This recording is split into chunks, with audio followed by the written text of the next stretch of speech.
प्रचण्डे प्रचण्ड वरदाशिनी रक्ष मां सर्वदेवी ईश्वरेश्वरी नमस्तुते। दुर्गुप्तारिणी दुर्गे सर्वाशुद्धविनाशिनी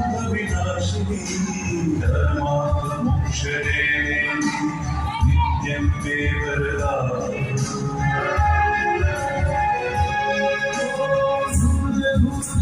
महाभागे त्राहि मां शङ्करप्रिये मनीषासुमते प्रणतस्मै प्रसीद मे।